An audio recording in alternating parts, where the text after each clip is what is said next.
Why are we surprised at what's going on in Ferguson right now? I mean, seriously. Like, let's wake up, America. Are we honestly shocked at what's going on? I mean, all throughout the country, police brutality, police murder, unarmed. I mean, last time I remember, protect and serve, that was the code for the streets, for the police. But in reality, the code of the streets for the police is murder blacks. Murder anything that's a threat. And African Americans have been a threat, especially the black male. It's unfortunate. You go from the Sean Bells, Oscar Grants, Eric Gardners, to the Mike Browns. I mean, the list goes on and on and on. And then even from the young brothers that just got killed because they were threatening to certain civilians who were white. Trayvon Martin, Jordan Davis. And all this happening in a time where we are led to believe the great American illusion that everyone is treated fairly and we all have equal rights. Equal rights when a Declaration of Independence was written and they didn't even consider blacks human. But now we're considered to have equal rights. So what's happening in Ferguson, though so many people might have their hands up and say that this is unruly, they need to let justice be served. When has justice been served? When has justice ever been served when it's considered to be for the black male? Now you may say that, what are we mad? We have some athletes representing. We have some entertainers representing. But are they really represented? I mean, let's honestly think about that. How many of these so-called people that they put out as role models are really real models? How many of them stand up?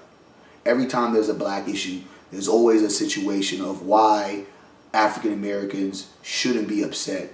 And there's always that typical token black guy that wants to be on the left side speaking on why things are good. Things are good for you because you have now been entered in the systematic oppressors building called the elites. So at the end of the day, what's going on in Ferguson, though I won't condone the violence, this is what you've created.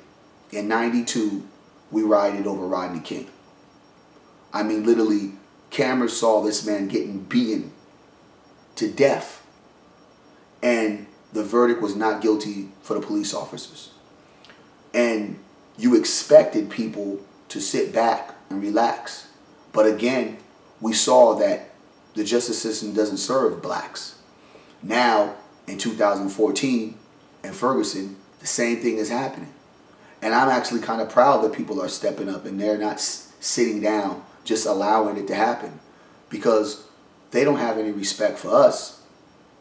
So we should be able to march, protest, and speak volumes of what police have been doing for years.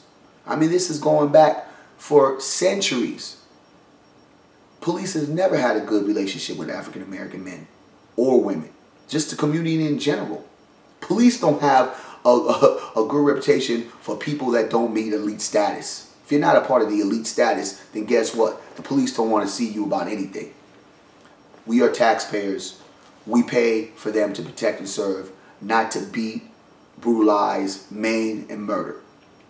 I don't care what people try to do and what people try to say and what kind of propaganda they want to put about Mike Brown, putting a videotape out saying that, you know, he was a suspect in some armed robbery. The officer who shot him didn't even know what was going on. Secondly, okay, if he stole something, aren't you supposed to put him in jail and make sure that he has a trial, not shoot him 6 times in broad daylight? Like, what was the cause and effect of that? Oh, and let me not forget, he was going for the cop's gun. Okay, he goes for the gun. So you shoot him in the head? This doesn't make any sense. So when we look at this overall idea of everyone is equal and everyone is being treated fairly, it's a joke, it's a lie. It has never been that way. So what's going on now is something that has been held back for so many years. And the treatment of African Americans, especially the black male, has just been incorrect. And because we have a black president, we believe that was supposed to be the change. The change is coming. That was another illusion. They had us thinking that things would be different, but that was just another token black man put in office to calm us down.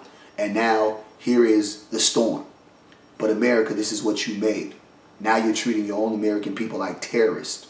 Isn't that something? Everybody that I talk to, they're looking at the scenes of Ferguson and like, are we at war? This is like we're in Iraq. Funny, right?